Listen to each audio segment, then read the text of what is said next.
Greetings, hello again, and welcome back to Matt and Cheryl's Gen Excellent playlist. I'm Matt. I'm Cheryl. And we get back to the business at hand of 1983. After our last show, we took a look at our favorite music from the year past, 2024. This is our second chapter in the 1983 saga, which began with a look at Prince's 1999 and Michael Jackson's Thriller album. And, before we talk about our selections today, I feel like the two songs are related, the two bands are related. Yeah. There's one member of one of those bands that would just absolutely bristle and scream about being lumped in with the other. Yes. We'll talk about that. They even performed on the Top of the Pops together in 1983 on the same show. Is that right? We were talking about U2 and Echo and the Bunnymen. And Echo and the Bunnymen's frontman Ian McCullough, not known to mince words in his day or any day, seemed to have a bug up his butt about Bono and U2, and probably still does to this day. And often those bands were compared to one another. There are similarities, and there are certainly marked differences as well. But we'll talk about that in a few minutes.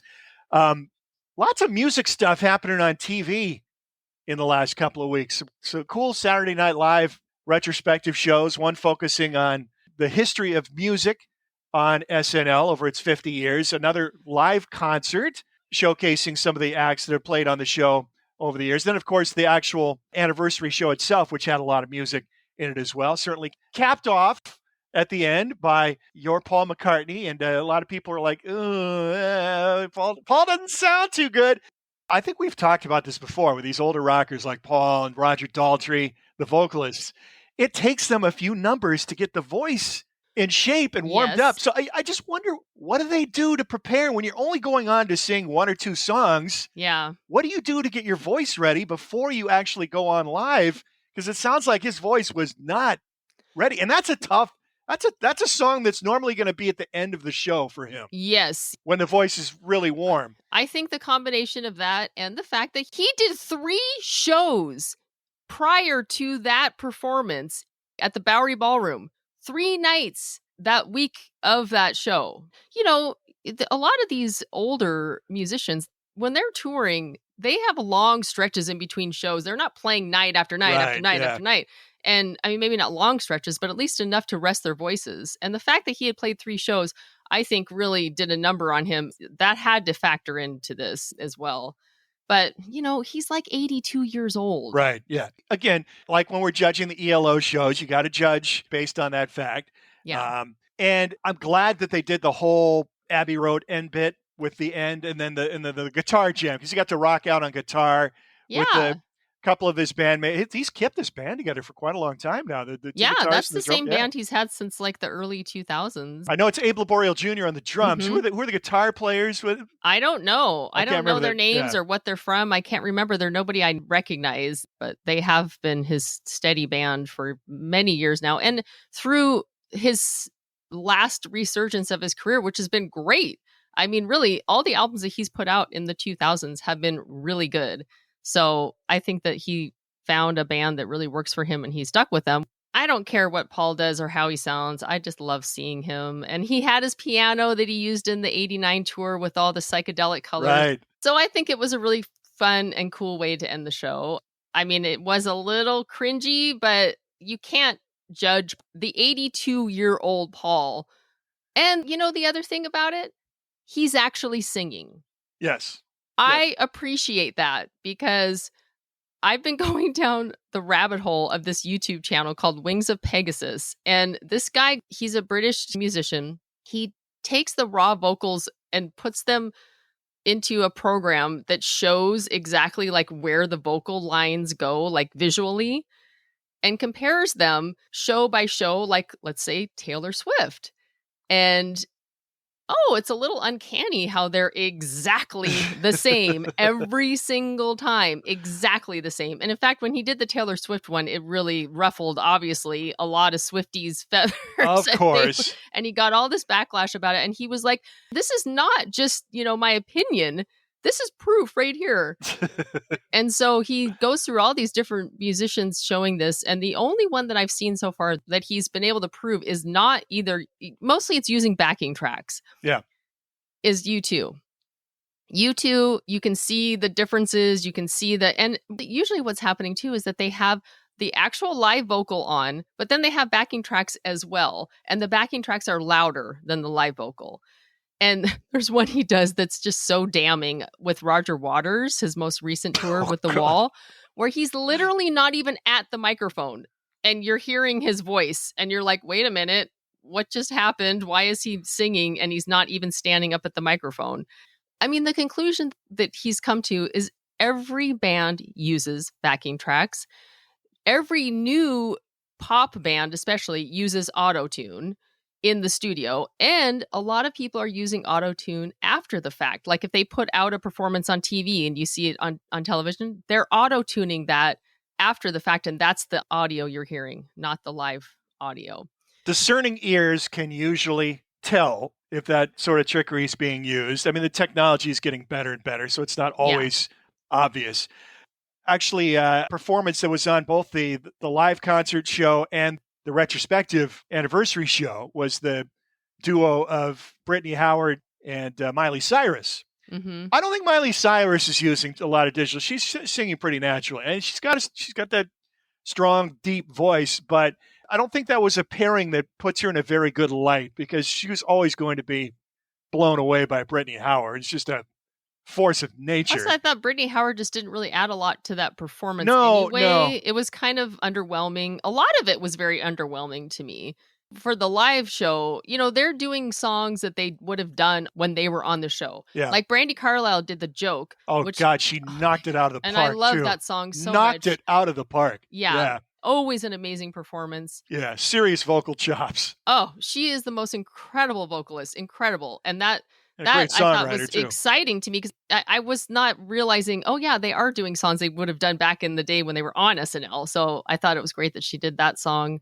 And then there was Devo doing Uncontrollable Urge with Fred Armisen on drums, which I thought highlight was really for me cool. of the show. Highlight for me of the show. These guys are in their mid 70s, right? Maybe late 70s, some of them, and they absolutely rocked it. They were still as fun as ever, ripping off their hazmat suits. Yeah.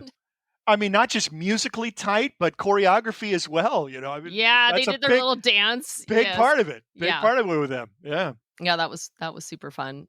I did like the David Byrne and Robin duet. I thought that was cool. I did too. Yeah. The post Nirvana, I guess I should say. Yeah. I mean, I'm not a fan of Post Malone, and I'm not a huge Nirvana fan. I thought he sounded like Kurt. Yeah, but he can sing all right, but it just doesn't work. It didn't work. Well, and there's a Record Store Day release coming out of Post Nirvana, not that performance, but with that combination, and so that was kind of a push for that, I think. And Pat Smear doesn't age. I know. He looks exactly the same. I know. He looks so hale and hearty out there, Yeah. So, I don't know. I guess I'd say the live performance was a bit underwhelming to me. The retrospective, that mashup at the beginning, Questlove's mashup, was one of the coolest things I have ever seen or heard. Let me say this about Questlove. I don't know that he gets enough credit for his talent in a number of fields. I mean, he's a solid enough drummer. You can judge that more than I, since you're a drummer. Oh, yeah. But filmmaker, I mean, he's up there with Ken Burns, in my opinion. He is that good. Well, he did get the credit for Summer of Soul. He won Oscars for it. Have you seen the Sly Stone documentary yet? Yeah, we just watched it last night. God, it's so good. Mm-hmm. So good. Well, and you talking about him as a drummer, or just the Roots as a band, they backed up nearly every band in that live performance. Doing all those different styles, that says a lot about them as a band. They're amazing. True. They really are. That mashup, oh my God. Mike and I were just going bonkers when that thing was happening. I mean, obviously the way it was put together, but the songs he chose, and apparently it took him almost a year to create that. And originally it was like 17 minutes long and they cut it down to 7 minutes. So I'd love to see the full, 17 minutes of what he came up with. But it was just so incredibly seamless and cool the way he took all these different artists, different eras. It was really incredible. So just that alone, I was so blown away by that. We watched it a few times. You want to talk about somebody living their best life? I mean, for somebody a musician who loves all types of music, what he's able to do and make a living at it. I mean, it's incredible. I mean, and he's been a DJ forever. I mean, he's just such a true lover of music, and you see it in everything that he does. Yeah, I just think it's so cool that he's been given the platform to do all these things and to really shine creatively like that, because he's really incredible. And he just seems like such a cool person too, you know? Yeah. So that was the highlight for me of all of these shows, really, was that mashup. That's the one thing that I would go back and watch again. The rest of it, it was fun. It was okay. I'm sure they had a blast doing it. Oh yeah, I thought the concert was entertaining. It's definitely worth seeking out, and absolutely positively watch the Sly Stone documentary, because that is fabulous. I mean, brilliant musician, and an incredible story to tell, and an interesting theme about Black Genius. I mean, that's a really the angle he takes on that. It works quite well, I think. All right, no Black Genius involved in the two bands that we're picking for our playlist today, both very white. We've got U2's New Year's Day and The Cutter by Echo and the Bunnymen, both singles released in January of 1983. So yeah, we're going chronologically through the year, and we're still right off the top in 1983. We haven't had a U2 song on the main playlist yet. We had a song off Boy on our alternate playlist when we were discussing the production work of Steve Lillywhite in 1980, one of the 5 albums that he produced, 5 or 6 that year. Yeah, he was a busy guy. And he's still on board for U2's third album, War, which probably and I'm not taking their most recent albums into account here, but probably their hardest rocking album. Yeah. I'd agree with that. And when you say not taking their most recent albums, honestly, U2 ends for me after Octoon Baby. Yeah, not for me. I mean, I listened to pop quite a bit. Zooropa never really grabbed me. They had one comeback album with How to Build an Atomic Bomb. I thought it was a really good record. I haven't really paid much attention to that, but I know that's one that stood the test of time and has been reissued. I think where they lost me, a lot of people, was when their new album just showed up in your iTunes. That really rubbed people the wrong way, didn't it? Why it should, I don't know. But I know. They're like, stop forcing yourself on us, Bono. Leave me alone. Yeah. I did not ask for this. Get out of my house. How did you get onto my device? Yeah.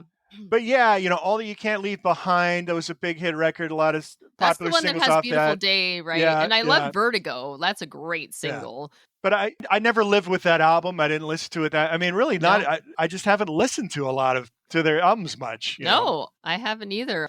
But in 1983, well, really, it was more kind of like 84, maybe. I was starting to become a huge U2 fan. Yeah, I think our timelines were very similar. I was just kind of becoming aware of War and New Year's Day when the 4th album came out, and that's when I was completely bowled over. Yeah. And a U2 fan for life. Yeah. And really, I mean, the thing that really turned me onto U2 was the Under a Blood Red Sky video. Yes. And that plays a big part in this album, especially because it was, they were touring for War. It's a live mini album that came out toward the end of 83, with the album War coming out at the beginning of the year. Yeah, and I think this was definitely, like you said, it's the hardest rocking album, but it's really a turning point in their career. Boy, their debut album, which was probably one of the best debut albums, I think, of all time, did really well for them.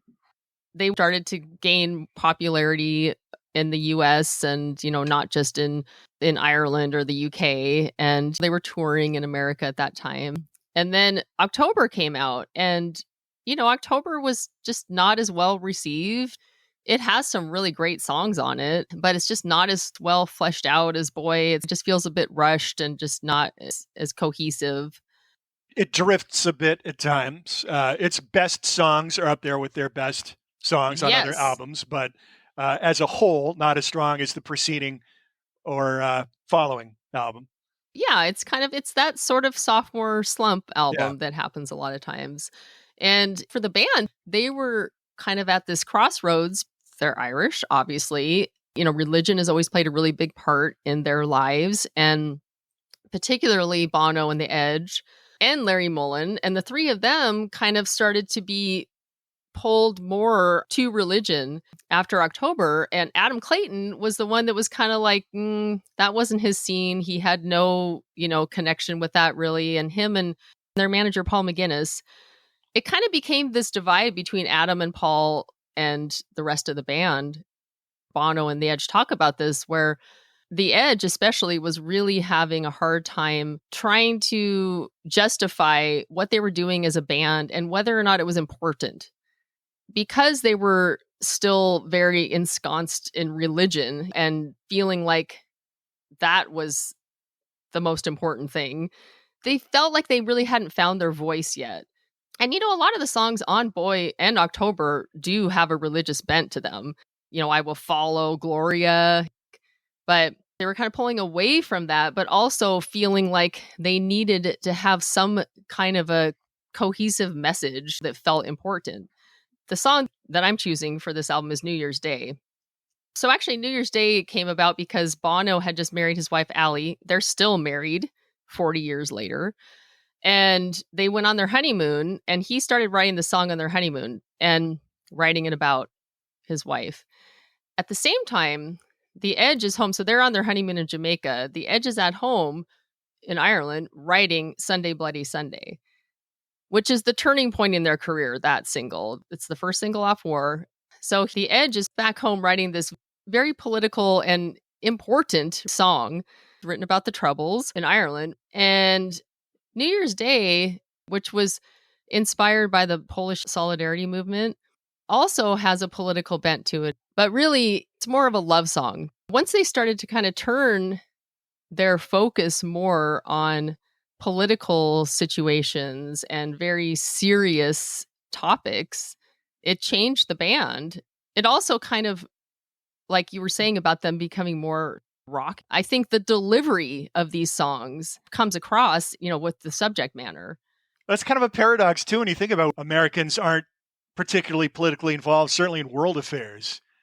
But U2's change in outlook from a lyric writing standpoint, their passion, their political stridency, that's what won them over in America, surprisingly.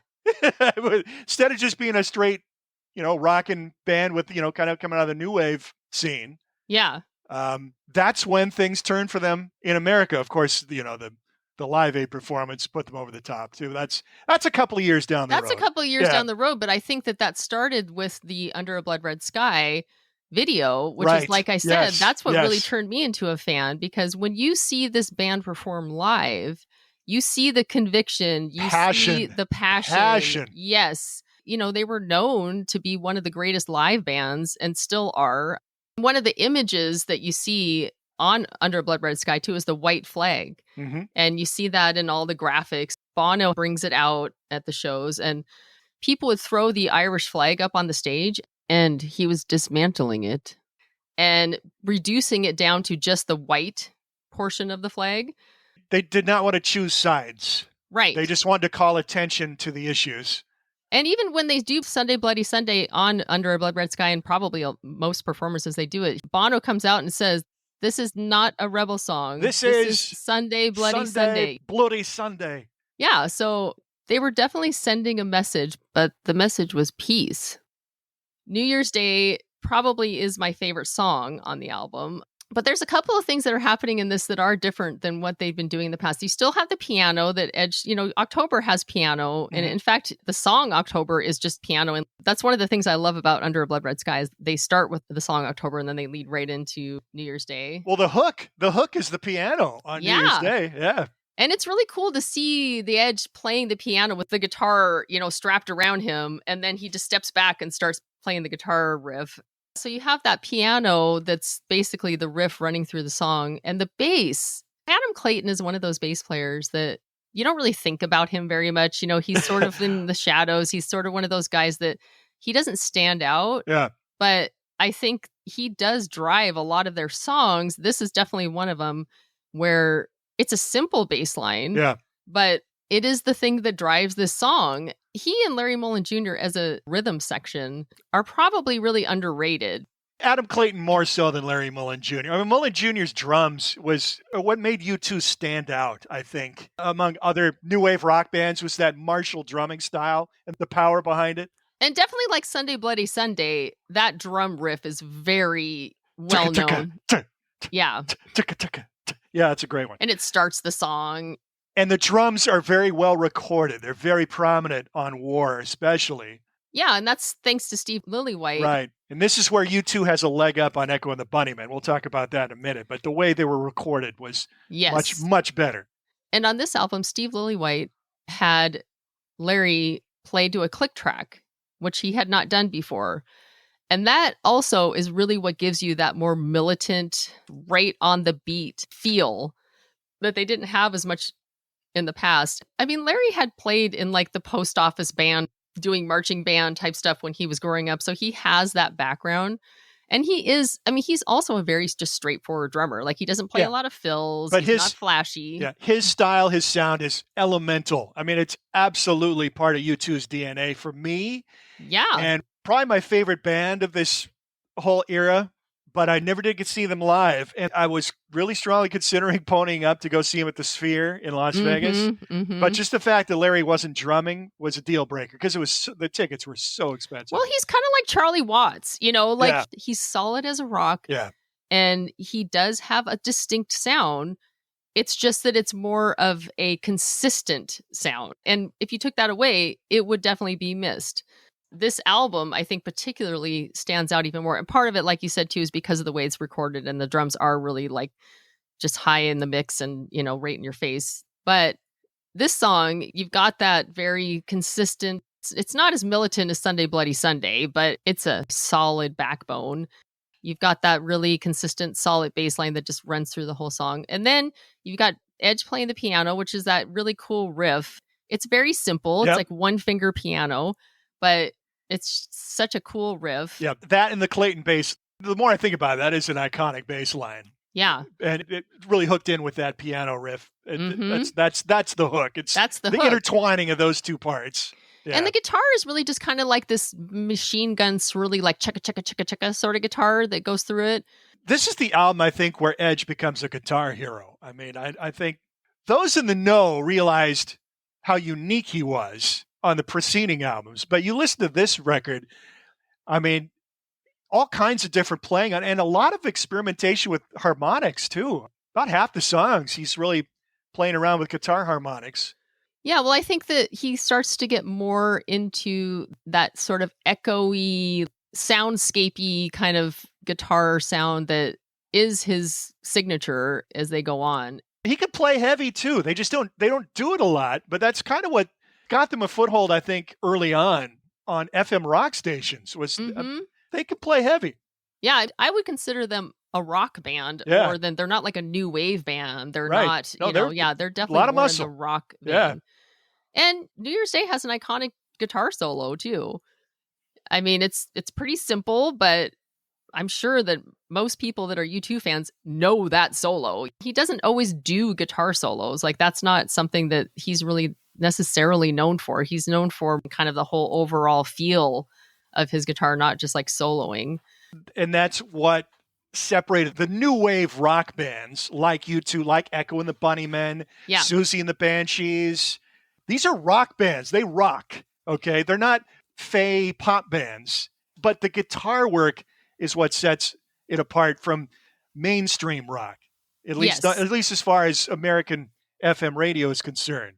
It's not blues-based, pentatonic scales and shredding and clusters of notes. Solos. It's sound painting and experimenting with effects and echo and reverb, using a lot of pedals. Which was huge for the Edge. I mean, that echo and reverb, like that's what really people think of when they think of his sound. And really, 1983 is really interesting to me because I'm finding that all of the albums that are in like my top 5, they don't have synthesizers at all. It's all guitar based, and U2 would be one of them. And they're going more toward the more simple in a lot of ways sound, but they're saying a lot with their lyrics and, they have a message. And a lot of these bands, the live performances are really what put them over the top and really showcase their talents. So, when U2 started to become known as this like amazing live band. But they also, I think that the thing about that too is that they worked their butts off and they toured like crazy, almost to the point of like early Beatles in Hamburg. You know, I mean, they were just, they were driven. They had a goal and a mission. It takes a Herculean effort for a UK band or artist to win over the USA because it's such a huge country. To break in America. Yeah. Yes.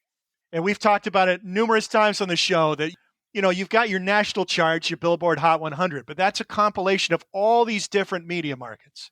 And something can be very popular in LA or in the Southeast and not create a slightest ripple in another market. So in order to really get the whole country, you've got to tour the whole country. You got to hit up all these radio stations. You got to make phone calls. You got to do these awful interviews.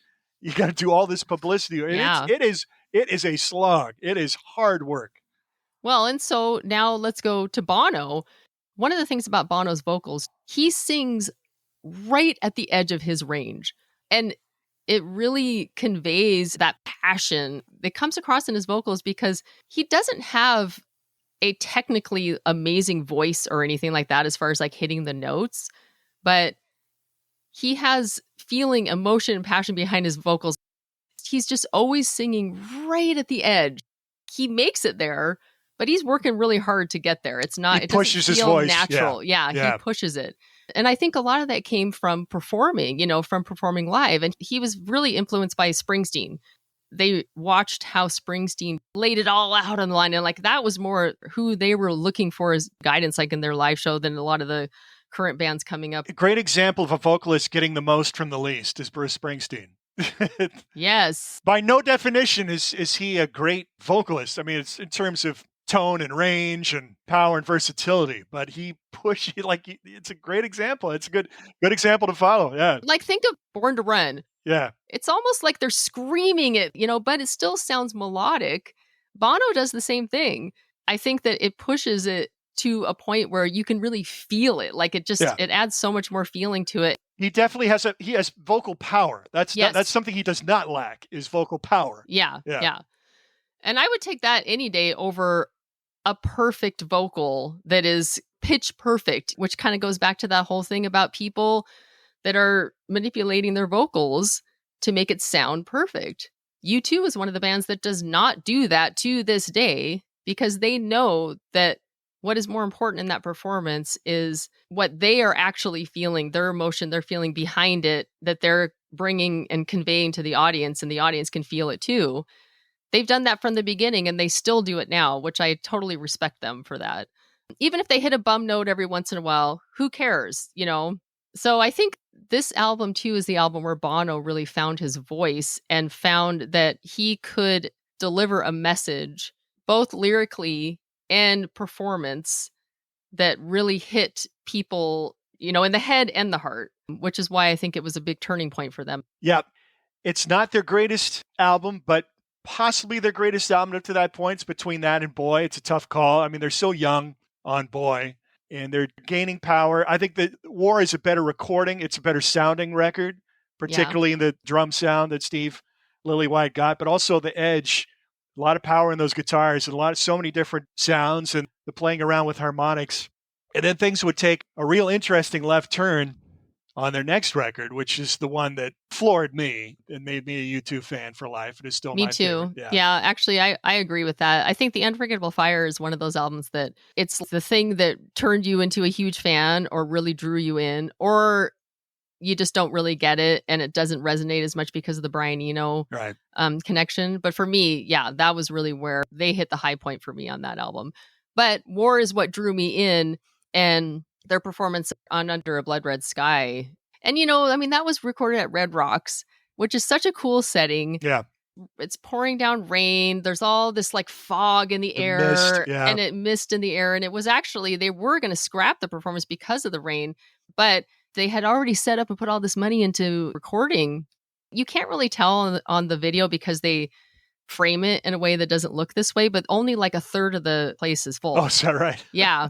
But, you know, because it was raining, it caused this cool misty fog, and it really added to the atmosphere. And so it ended up being a really cool performance and visual performance.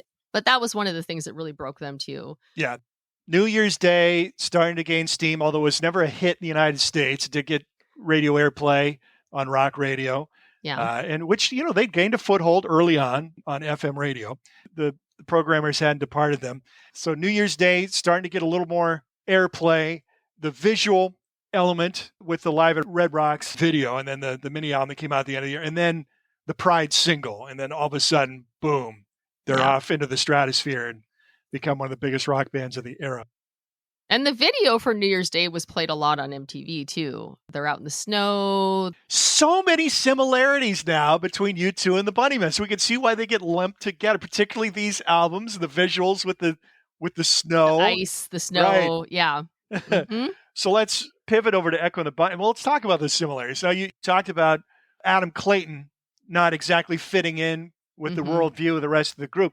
You got a similar group dynamic with Echo and the Bunnymen, where you've got the three working class Liverpool scallies, Ian McCullough, Les Pattinson, the bassist, and Will Sargent, the guitarist, and then the drummer, Pete DeFreitas, who's this posh kid, son of a corporate lawyer, grew up wealthy, Southern England. So he's just completely does not fit in with the rest of them.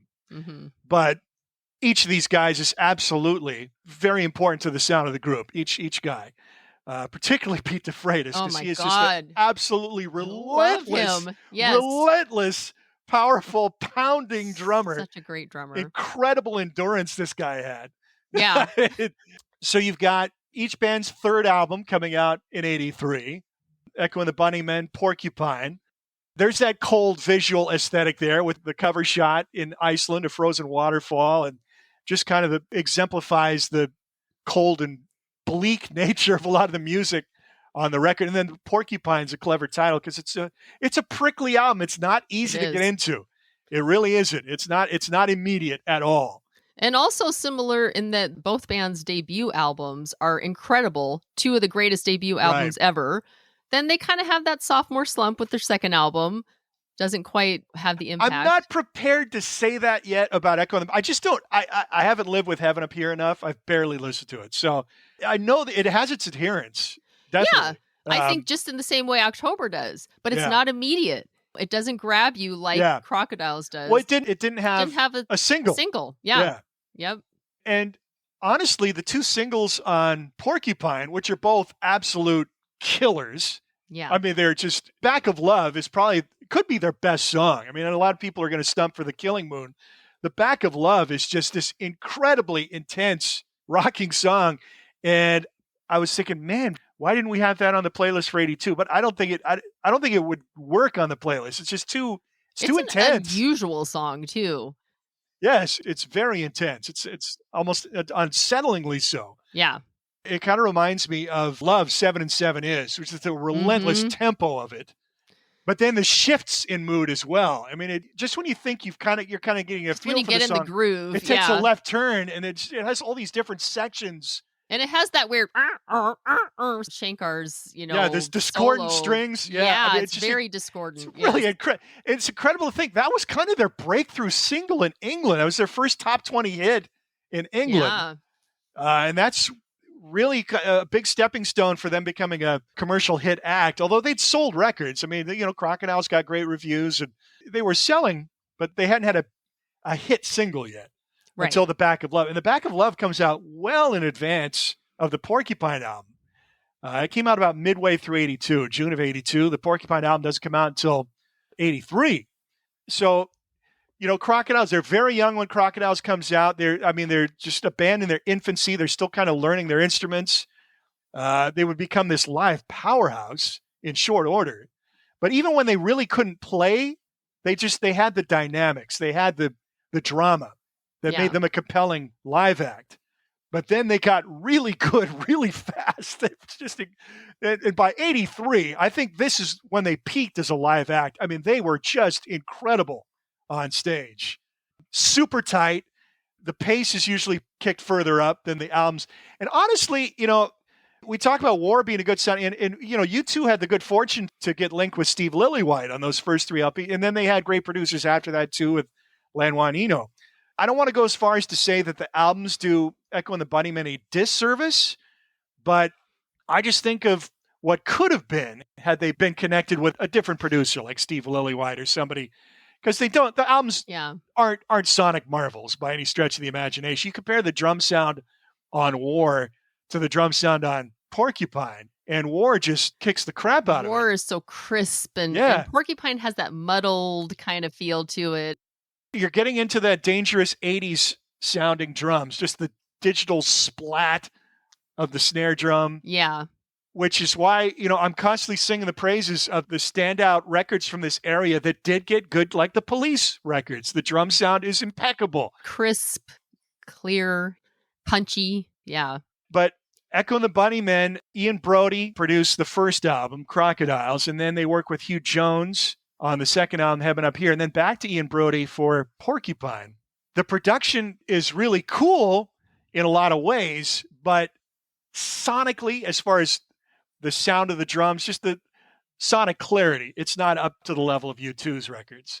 Yeah. And I would say, looking at a lot of live material from Echo Bunnymen, particularly from 83, when they were just an absolute force on stage, that's when these songs really come alive. And a lot of the Porcupine songs in particular come alive on stage, where they're just, the intensity of them is ratcheted up several notches. I actually hadn't really listened to this album very much before, just recently. And now I've listened to it quite a bit, and I just think nearly every song on it is great. I've listened to the album a lot too, and I still haven't come to terms with it. I mean, I've listened to Porcupine probably more than any other Echo and the Bunnymen album. The first 4 songs on this album are incredible. Side 1 is outstanding. The song Porcupine, which is like 6 minutes long, kind of breaks it up. But I love Heads Will Roll. That's another song with Shankar. And Ripeness is really cool. Then you kind of get into the songs that are a little more murky and don't stand out, kind of hazy feeling to me. I wouldn't say the whole album is incredible. It doesn't stand up like War does. But I think that at least half of the album, I think, is amazing. Echo and the Bunnymen, I don't think it's a hot take to say they're best appreciated in a live context. But The Cutter is not one of those songs that is better live. It is the studio, because of, you mentioned the name already, Shankar.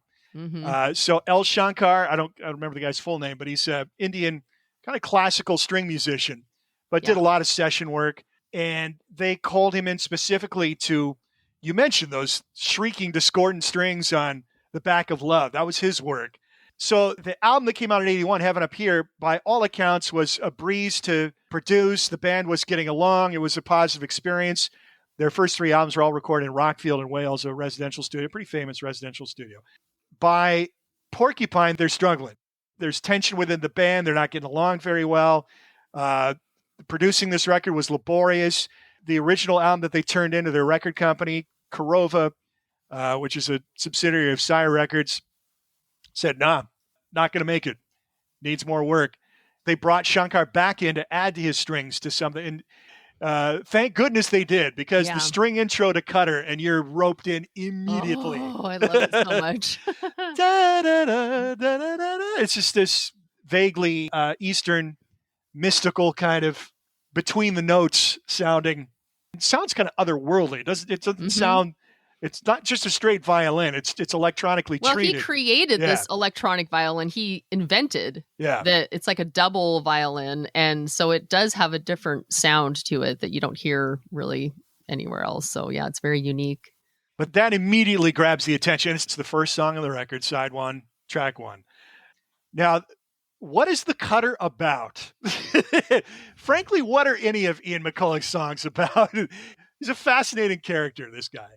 So part of the struggle with this album is it was a very personal record for him. Apparently, he felt like this was his most nakedly personal album. He's kind of vague about what the songs are about, as any good artist should be. You know, it should be left to interpret to the listener. But he says it's his most personal record, and about as far as he goes, said songs are about the opposites in me. Well, here's a guy who's it's kind of tough to get a handle on. He's, by all accounts, this super cocky, arrogant guy. very opinionated, not shy about expressing his opinion and disdain for other artists and contemporaries and peers, in particular Bono and U2. He's his quotes all throughout the years just slagging them off. I just think he felt bent about being lumped in with U2. But there are a lot of similarities. But I get the feeling that there's a humor at play in a lot of his work, that there's kind of a wink and a nod and in jokes, and you're not necessarily in on the joke a lot of the time. Although a lot of his lyrics do seem serious and Yeah, and he just seems depressing. really serious to Yeah. me. I don't see him that way at all. And I also feel like he just seems like a prickly character that is not going to let anyone in, kind of person. When they first started, he also was very shy and like kept his back turned, didn't want to sing, like didn't even sing at all for a long time. And then when he finally actually kind of found his voice, the band even was like, whoa.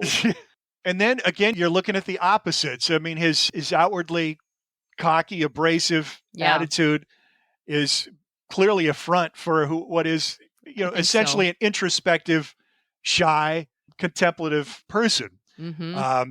And I kind of look at Ian, kind of like Richard Butler from Psychedelic. These guys are real bohemian types. They're not born to do anything else.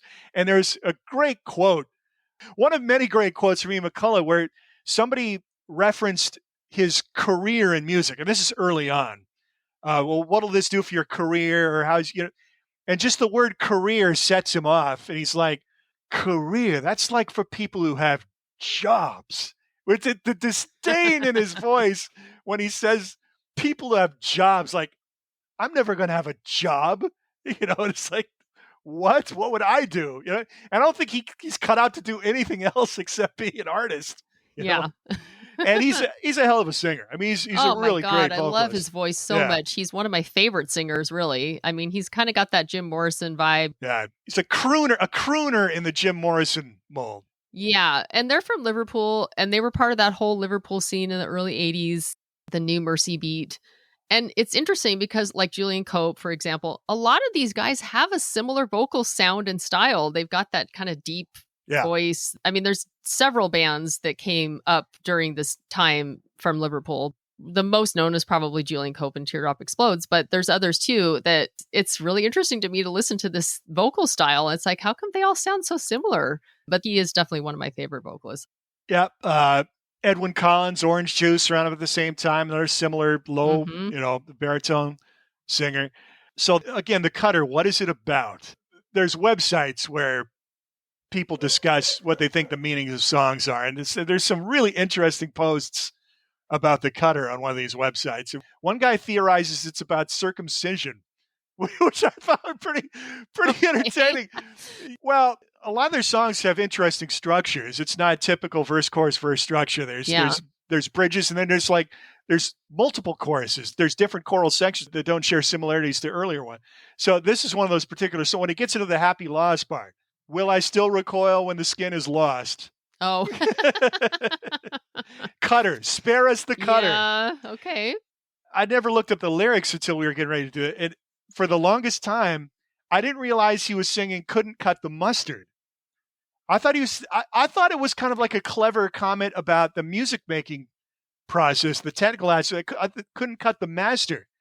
So the cutter can refer to the record making process. I believe the lathe, it cuts the grooves into the thing used to stamp the records. Yeah. So for the longest time, I thought it was couldn't cut the mustard, not the mustard. I honestly have never thought about the lyrics, and a lot of their songs to me, it's the chorus. They always have this very chiming melodic chorus that's really sing-alongable, even if you don't know what you're really singing. Conquering myself until so that's the chorus. Yeah, like but then you get into the happy loss section, so it repeats a couple of times at the end of the song. It's like a different chorus entirely. But I think that the actual chorus, this song is one, The Killing Moon is another one, where it's like that part tends to be very melodic and like kind of pretty, but the rest of it is very cutting and just, but you don't, well, no pun intended on the cutter, but like, just like very sharp, but I don't necessarily know what he's saying or what he's singing.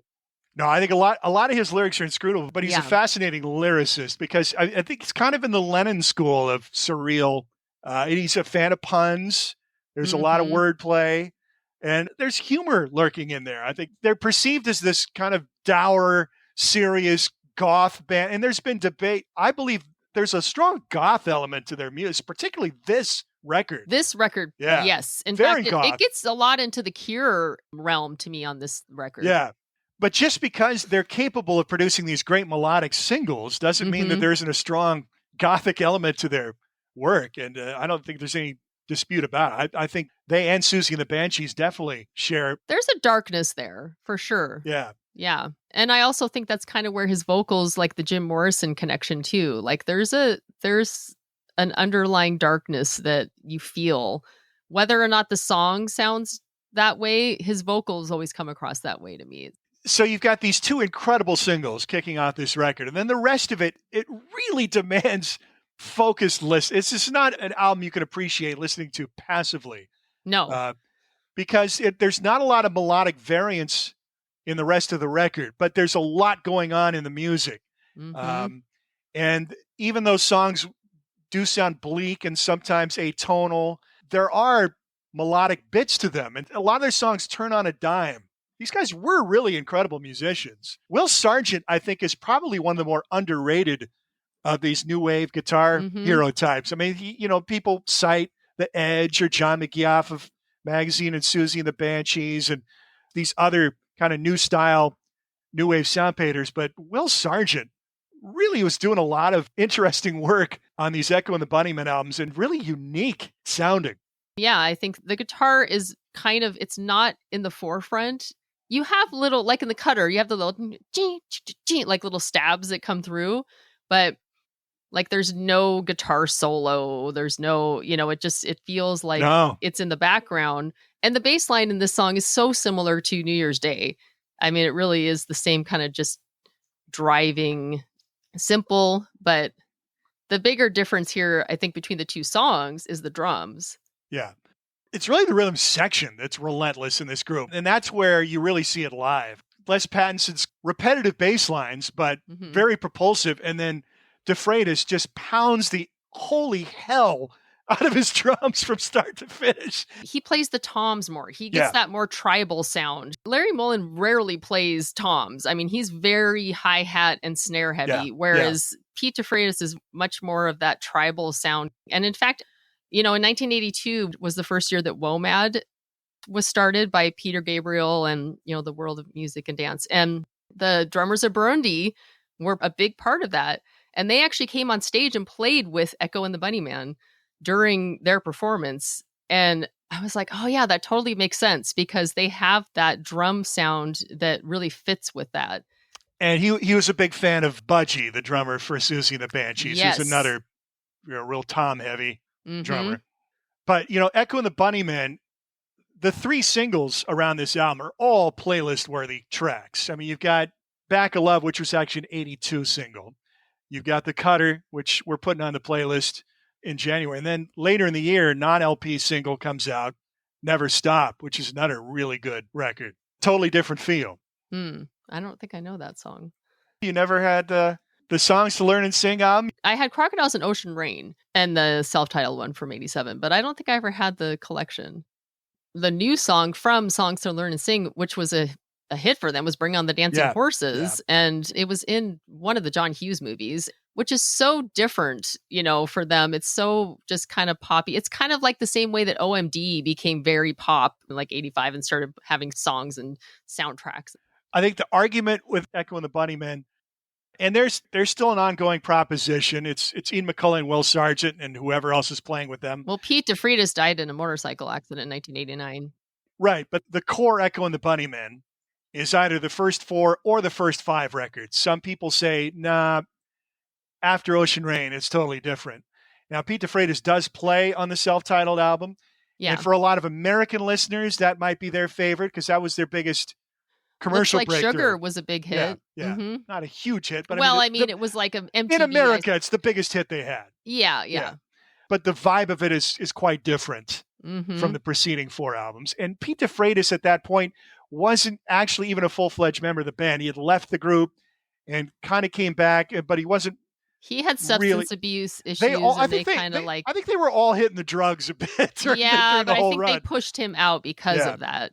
They also did a cover of People Are Strange that was on in the Lost Boys, which really made sense for them with the Jim Morrison connection and their sound and Ian McCullough's Yeah. vocals, I think. As much as Ian McCullough hated being compared to U2, I don't think he ever backed away from comparisons to the Doors or Jim Morrison. They were clearly in debt to the Doors. Yeah. Which again makes them somewhat the Doors are one of the most polarizing big acts of the 60s. There's people who absolutely love them, myself included, always have, always will. Me too. And then there's people who can't stand the Doors and think they're pretentious and a load of crap, which I get. I understand that. But as much as I love the Doors, a lot of the bands that are cited as disciples of the Doors, I'm not too hot on. But Echo and the Bunnymen is definitely one. And Teardrop Explodes, Julian Cope, another. Clearly in debt to the Doors that I absolutely adore. I love both of those bands. So our somewhat mainstream-oriented playlist is veering a little bit further into the alternative realm here with these two selections, although U2, of course, would be a world-conquering band a year or two down the road. This was before their hit-making years. And then The Cutter never troubled the U.S. charts, but it was their first top 10 single in England. They would have another one with their next record, which is almost certainly going to make our playlist for 1984. Oh, yes. But we will leave it until then. And we will leave you off here with the two newest additions to our ever-growing playlist. We now have 4 tracks from 1983. And where do we go to next? I guess I don't know. I don't know. This is such an interesting year to me. I've been going through and compiling songs and albums that weren't on my initial just obvious list. And, you know, there's a lot of bands that started in the 70s or even the 60s that are still putting out music at this time. And it's kind of maybe the end of their making anything that anyone cares about. And then you've got new bands coming in. We've already gone through the whole new romantic phase. Things are kind of turning a lot toward rock more now too. And I don't know, there's just like an interesting combination of new and old styles kind of clashing. It's a big year for pop, for sure. Big year for pop music, 82 into 83 and then into 84 a little bit. What Cheryl and I have been doing, we've been creating preliminary playlists and I've been listening to it quite a bit. And our preliminary playlist at least it's about half rock, half pop. I mean, there's still plenty of rock in the list. And these two bands certainly qualify as rock. No question about it. U2 New Year's Day and Echo and the Bunnymen with The Cutter. Another great single comes out in January that we will certainly talk about on our next show. And that's one that I clearly remember the first time I heard it on the radio and was completely arrested by it. And then the video obviously captured a lot more people's attention because of the look of their androgynous, flame-haired crew-cutted lead singer. And we're talking about Eurythmics and Annie Lennox. So that's definitely coming up on our next show. And then we'll see from there. But until then, you've been listening to Matt and Cheryl's Gen Excellent Playlist. I'm Matt. I'm Cheryl. Thanks for tuning in, everybody. Take care.